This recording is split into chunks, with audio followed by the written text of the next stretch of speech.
आणि आता आणखीन एक महत्त्वाची बातमी आहे पुढची। युतीच्या अधिकृत घोषणेनंतर आज पहिल्यांदा शिवसेनेचे सर्व खासदार आणि जिल्हा प्रमुख तालुका प्रमुखांची महत्त्वाची बैठक शिवसेना पक्षप्रमुख उद्धव ठाकरे यांच्या उपस्थितीत होतीये।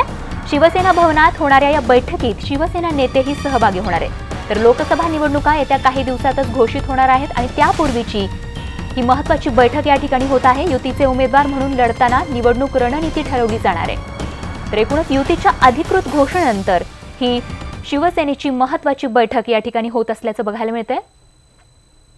उदय जाधव आमचे प्रतिनिधी या संदर्भात अधिक तपशील देत आहेत। उदय, काय अपडेट या बैठकी संदर्भात?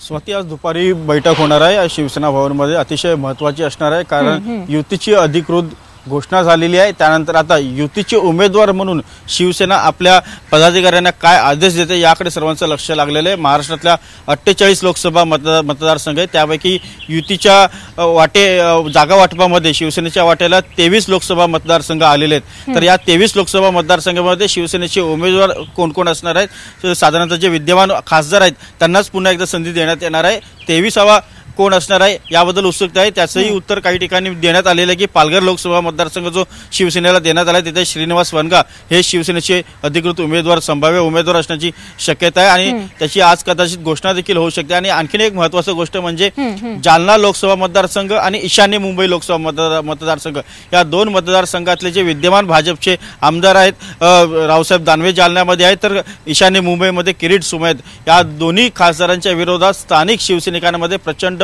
असंतोष आहे, प्रचंड संताप आहे। त्या मतदारसंघामध्ये शिवसेना पक्षप्रमुख उद्धव ठाकरे काय नेमका आदेश देतात हे पाहावं लागेल। कारण जालन्यामध्ये स्वतः अर्जुन खोतकर जे शिवसेनेचे राज्यमंत्री यांनी दंड ठोपटलेले आहेत। कोणत्याही परिस्थितीत रावसाहेब दानवे यांना हरवणार असा चंग बांधलेला आहे। तर किरीट सोमय्या यांना कुठल्याही प्रकारे आम्ही उमेदवार म्हणून मान्यच करणार नाही, त्यांच्या विरोधात काम करू अशी ठाम भूमिका इथल्या शिवसैनिकांनी घेतलेली आहे। तसा त्यांनी मातोश्रीला निरोपही दिला होता। काही दिवसांपूर्वी मातोश्री होती, तिथले शिवसैनिक देखील आले होते आणि त्यांनी किरीट सोमय्या आम्हाला युतीचा उमेदवार म्हणून नको असं ठामपणे सांगितलं होतं। भाजप त्याकडे लक्ष ठेवून भाजप आता काय करते हे पाहावं लागणार आहे। ईशान्य मुंबईमध्ये उमेदवार बदलत आहेत का? एकूणच शिवसेनेच्या एकूण या निवडणूक रणनीतीवरती भाजपचं देखील लक्ष असणार आहे। नक्कीच उदय, आणि काय रणनीती आखली जाते हे आता दिवसभरात ही जी बैठक या ठिकाणी होती त्याचे अपडेट असेच आमच्यापर्यंत पोहोचवत राहा। तुर्तास धन्यवाद या माहितीसाठी।